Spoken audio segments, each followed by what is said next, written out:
자, 다음 소식은 이 노래와 함께 시작합니다.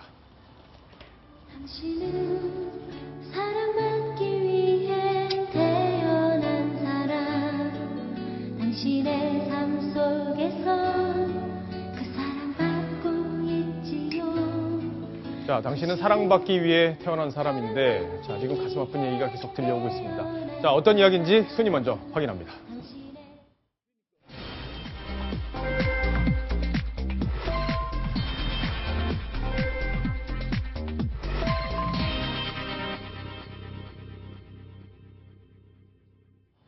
자, 사람은 누구나 귀한 존재입니다. 더군다나 아이들은 사랑만 받고 자라야 하는데 그런 아이에게 엄청난 폭행을 가한 보육교사, 지금 논란이 뜨거워지고 있습니다. 국민 분노도 지금 하늘을 찌르고 있는데요.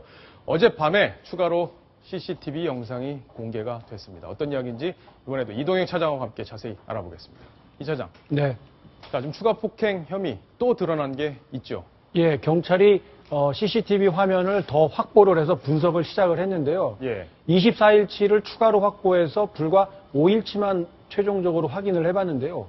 그 5일치 안에서도 추가적인 의혹을 받을 수 있는 장면 2개가 확인이 됐습니다. 예, 바로 지금 저 장면인데. 예, 뭐 가볍게 이렇게 터치를 했다라고 볼 수도 있겠지만 그동안 그 폭행 의혹을 워낙 많이 받아왔기 때문에 아이의 어떤 눈을 찔렀는지 내지는 아이가 기분 나쁘도록 어떤 언사를 거칠게 하면서 저렇게 터치를 한 것인지 의혹이 있고요. 지금 보시는 장면은 바지춤을 잡고 이렇게 흔드는 모습입니다. 예. 그렇다 보니까 저 아이가 좀 놀라고 있는 모습인데요.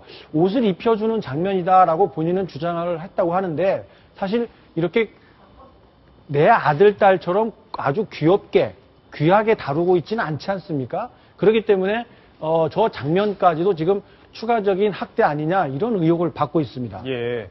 자, 아이들을 사랑으로 대해야 할 바로 보육교사인데 저런 거친 행동들 아이들에게 어떻게 상처로 다가왔을지 정말 마음이 아픕니다. 어떻게 저런 분이 보육교사를 할 수 있는지 그 현실도 우리가 한번 되돌아봐야 할 텐데요. 자, 보육원에서 피해를 당했다고 지금 주장하는 학부모들이 지금 점차 늘고 있습니다. 그 학부모들의 목소리를 저희가 직접 들어봤습니다. 너무 화가 나서 물어보고 싶었어. 왜 우리 애가 왜 기가 불정도로 때렸는지 궁금해서 새벽 4시 넘어서 전화를 했어요. 처음엔 안 받더니 나중에 받더라고요.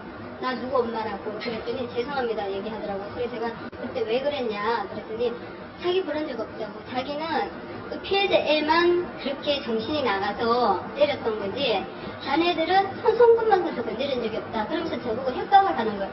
이 전화번호를 어떻게 알았냐고. 그래서 그렇다. 엄마가 자꾸 더 많이 혼내주고 올 수 있다. 다 얘기를 해라. 그랬더니 얼굴을 너무 세게 맞아서 바닥에 머리를 부딪혀서 너무 아파서 그런데 그래서 선생님이 벌써 벤츠는 죽여버릴 거라고 죽을 줄 알라고.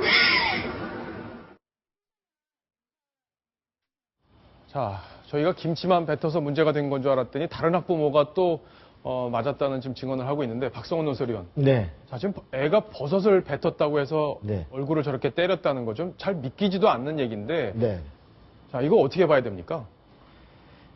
사실 우리가 어린이집에 이렇게 많이 맡기면서도 지금 저 아이만이 아니라 사실 여러 부모님들이 많이 불안해하는 게 지금 CCTV 같은 경우도 이제 저건 다행히 채증이 돼 있으니까 전아마 이게 이슈가 된 거지 많은 경우 CCTV조차도 없는 경우도 많은데 그러면 그런 데서는 얼마나 더 많은 일들이 벌어지겠는가 하는 그 사안을 지금 많은 그 부모님들 또 할머니, 할아버지들이 걱정하고 있습니다.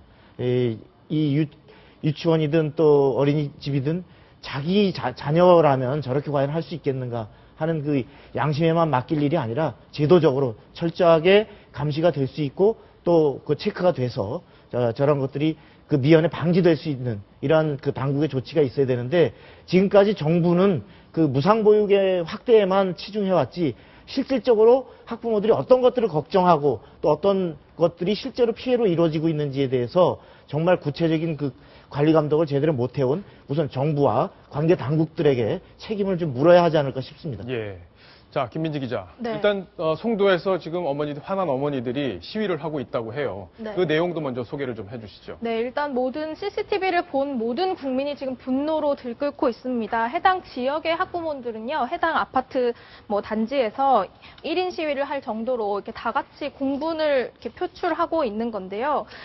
이런 그 내용이 알려지면서 해당 지역 어머니들이 어린이집 앞에서 릴레이 시위를 하면서 이런 환경에서 아이들을 키울 수 없다 이렇게 주장하면서 1인 시위를 벌여가고 있습니다. 이런 움직임이 점차 이 지역에서 일어나고 있지만 지금 분위기상 보면은 전국적으로 국민들이 분노로 들끓고 있고요. 또 이 해당 그 보육 교사의 신원과 이런 것들이 좀 인터넷에 공개가 되면서 또 엉뚱한 사람 피해를 보고 있긴 하지만 그 정도로 국민들이 분노를 하고 있다는 것을 보여주는 반증이 아닐까 생각이 듭니다. 자, 자주현 저희 뉴스톱10에서 확실하게 약속을 드리겠습니다. 이번 사건을 계기로 다시는 보육교사들이 어린이들을 폭행하지 못하도록 폭행할 수 없는 그런 나라가 될 수 있도록 저희가 최선의 노력을 다하겠습니다. 자, 손수호 변호사께 질문 드릴게요. 자, 지금 해당 보육원이 폐쇄 방침이 잡혔어요. 네. 자, 그렇게 되면 폐쇄가 금방 되는 건지 궁금하고요. 두 번째는 그 보육교사 그리고 원장 자격을 유지할 수 있는 건지 궁금합니다. 일단은 그 시설에 대한 폐쇄와 또 교사 자격에 대한 거는 별개예요. 그래서 교사 자격을 충분히 이제 취소하거나 이제 조치를 취할 수가 있고 또 그것과 시설에 대한 그런 폐쇄나 운영 정지는 별개이기 때문에 두 개를 동시에 할 수 있습니다. 근데 문제는 이 시설 폐쇄인데요.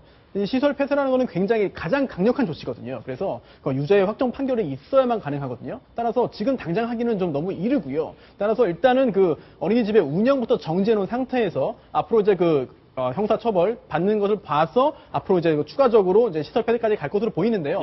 물론 어떤 행정적인 조치를 취하든 간에 가장 강력한 조치를 취해서 아동의 그런 인권을 좀 보호할 필요가 있겠다 생각됩니다.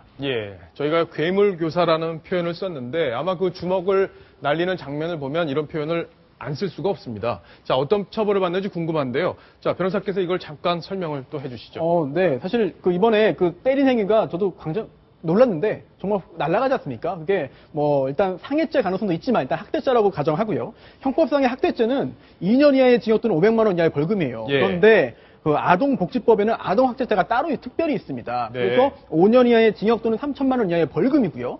또한 거기서 그치는 것이 아니라 아동보호특례법이 있는데요. 보육교사가 이제 자신이 이제 보호하는 그런 아동을 학대했을 때는 형의 2분의 1까지 가중되기 때문에 법정형 최대는 5년의 2분의 1이 가중되기 때문에 7년 6월까지 가능하거든요. 그래서 그거의 한도고요. 실제로 어느 형이 적용될지는 아직은 그 재판 과정을 거쳐봐야 되는데 국민 여러분께서는 사실 엄벌을 바라기 때문에 이번 기회에 좀 본보기가 되는 그런 판결이 선고되기를 바랍니다. 자, 그런 판결이 나온다고 가정을 하면 대략 어느 정도 형량이 나올 걸로 예상을 해볼 수 있을까요? 사실 여러 가지 요소가 이제 반영돼야 되기 때문에 여기서 이제 바로 형량을 숫자로 말씀드리기는 좀 어려운 측면이 있습니다만 제가 볼 때는 글쎄요, 경우에 따라서는 반성을 제대로 하지 않는다고 한다면은 실형 선고될 가능성도 충분히 있어 보입니다. 자, 김민지 기자께 질문 드릴게요. 지금 송도에서는 어쨌든 여러 어머니들이 상처를 받으셨어요. 자, 그걸 보듬기 위해서 또 주변에서 따뜻한 마음들이 오고 있다고 하는데요. 그 얘기도 좀 설명해 주시죠. 네, 훈훈한 소식도 같이 들려오고 있습니다. 해당 어린이집이 그렇게 되니까 갑자기 아이를 맡길 곳이 없어진 부모들도 있지 않겠습니까? 예를 들면 맞벌이 부부라든지 아이를 어린이집에 맡겨놓고 일을 해야 하는 많은 어머님들이 지금 많은 고민에 빠졌습니다. 그래서 지금 당장은 하루 이틀 휴가를 내고 아이를 직접 돌보지만 계속 그렇게 할 수 없기 때문에 엄마들이 이른바 보육 품앗이라는 행동을 이어가고 있습니다. 지금 CG에도 나와 있는 거 보시면 잠시 아이를 맡아들 수 있다. 어린이집 문제가 생겼는데 사정상 아이를 맡길 수밖에 없는 엄마들은 연락을 달라 해서 우리 아이들이 몇 살이고 우리 아이들은 어떤 환경에서 지내고 있으니 믿고 맡겨주시면 아이를 완전히 보살펴 주겠다라는 글들이 인터넷으로 많이 떠돌면서 이제 엄마들을 좀 보듬는 그런 모습들이 알려져서 훈훈함을 전해주고 있습니다. 역시 대한민국 사회 따뜻한 면이 많은 곳이기 때문에 이런 얘기들 아주 훈훈하게 들립니다. 자, 시청자 질문이 막 도착했습니다. 같이 하나 보겠습니다. 자, 이동희 차적께 질문이 왔네요. 눈을 감아도 어린이가 맞는 장면이 떠올라 눈물이 납니다. 저도 정말 그렇습니다. 그 어린이는 지금 어떤 상태인가요? 부디 상처를 극복해서 건강하게 자라주기를 바랍니다. 자, 아마 많은 국민들이 같은 바람이실 텐데, 자, 이 학생 지금 어떤 상태인지 좀 파악이 되고 있습니까? 많은 국민들이 걱정을 하고 있는 부분일 텐데요. 다행스럽게도 이렇게 큰 외상은 없는 것으로 확인이 되고 있습니다. 다만 뭐 보지 않아도 알 수 있듯이 그 얼마나 놀라고 충격이 컸겠습니까? 그래서 이 심리 치료를 지금 받고 있다고 합니다. 그 어린 아이의 그 어머니가 부탁을 했는데요. 이 과도한 관심을 갖다 보니까 아이의 이름, 뭐 사는 곳, 동네 이런 것들을 알고 싶어하는 분들이 아주 많다고 합니다. 예. 그래서 아이가 나중에 자라는데 큰 장애가 되지 않을까 어머니는 또 그런 것들까지 걱정하고 걱정이 되죠. 계시거든요. 마음으로 이 아이의 잘 성장할 수 있도록 마음으로 좀 기원을 하고 과도한 관심은 좀 자제를 해야 될 것 같습니다. 예, 자, 다행스럽게 하여튼 심리 치료를 받는 예. 정도고 외상은 없는 것으로 확인이 됐습니다. 자, 다행입니다. 자, 어쨌든 온 국민이 힘을 모아서 어린이가 상처를 극복할 수 있도록 아마 힘을 모아야 되지 않을까 싶습니다. 자, 제일 중요한 것, 다시는 이런 일이 벌어지지 않도록 우리 정치권에서 제도로 만들어줘야 되는 건데 오늘 정치권에서 여러 가지 목소리가 나왔습니다. 먼저 그 목소리를 직접 들어보시겠습니다.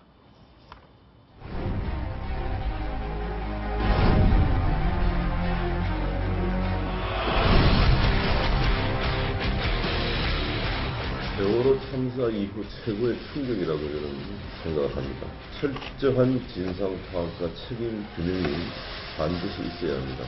다음 주에 당정에 즉시 당정 TF팀을 만들어서 가시적인 성과물 나올 수 있도록 조치를 하겠습니다. 새정치민주연합도 아이들이 학대받거나 폭행에 방치되지 않도록 모든 대책을 강구토록 하겠습니다.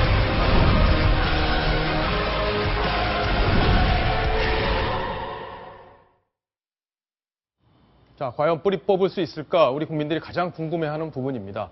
자, 손수호 변호사께 질문 드릴게요. 그동안 여러 가지 법을 제정하려는 시도가 있었어요. 그렇습니다. 왜냐하면 이번 일이 처음이 아니었기 때문일 텐데 왜 안 되는 겁니까, 지금까지? 글쎄요. 사실은 여러 가지 법률을 만들겠다. 사실은 그 어린이집 보육교사의 그런 폭행을 막기 위해서 형벌 규정을 높이자 이런 시도도 없지 않아 있었거든요. 예. 왜냐하면 최근에 그런 사건들이 일어났기 때문인데요. 사실은 그 점에 있어서는 글쎄요. 사실은 장점과 단점이 좀 있는 것 같아요. 왜냐하면 법만 새로 만들고 형량만 높인다고 해가지고 이런 게 없어지지는 않거든요. 따라서 중요한 것은 지금 있는 법이라도 제대로 적용하고 제대로 예. 지키는 것이 아닌가 생각이 됩니다. 그래서 그렇기 위해서는 일단은 모든 그 교사들이 이렇게 나쁜 행동을 하는 건 절대 아니거든요. 네. 그래서 대다수의 그 좋은 그 교사님들이, 선생님들이 이제 도매급으로 이제 처벌받고 있는데 그걸 막기 위해서는 그 교사들의 처우를 현실화할 필요가 있겠고요. 또한 자격을 부여할 때 단순히 시험 성적이나 이런 것만 볼 것이 아니라 그 인성 면접을 인성 통해서 봐야죠. 네, 그것이 예. 사실 아이들을 돌보는데 더 중요하거든요. 그게 그런 측면에서 좀 제도를 잘 운영하는 것이 더 우선일 거라고 생각이 됩니다. 예. 자, 일단은 자격. 선생님을 뽑는 그 자격에 대해서 우리 정부가 조금 더 관심을 갖고 또 잘못을 했을 경우는 더 엄하게 처벌도 해야 되겠죠. 자, 그런데 중요한 건 이동희 차장께서 질문을 드릴게요. CCTV만 있어도 교사들이 물론 이제 인권 침해 논란은 있을 수 있어요. 근데 CCTV만 있어도 그렇게 함부로 대하기는 어렵지 않을까요? 예, 그렇기 때문에 그 점을 생각한 학부모들이 계속해서 몇 년째 CCTV 설치 의무화를 강력하게 주장해 왔습니다. 이 전국에는 4만 3천 곳의 어린이집이 운영이 되고 있습니다. 그런데 그 중에서 CCTV가 설치된 곳은 9,800여 곳, 고작 20%를 조금 넘는 수준입니다. 결과적으로 5곳 중에서 4곳에는 이 CCTV가 설치되어 있지 않다는 뜻이거든요. 그러네요. 그렇기 때문에 이 CCTV가 있어야 조금이라도 마음을 놓을 수 있는 학부모들은 정말 절대 다수에서 설치되어 있지 않았다. 이런 사실에 큰 절망감을 느낄 수밖에 없는 상황입니다. 자, 일단은 CCTV 설치에 대해서 우리 사회적 합의가 좀 필요한 부분이 아닌가 싶습니다. 빨리 법제화할 것, 법제화하고 이런 일이 다시는 발생하지 않도록 우리 사회 모두가 신경을 써야겠습니다. 자, 이번 소식 여기까지 마무리를 하겠습니다.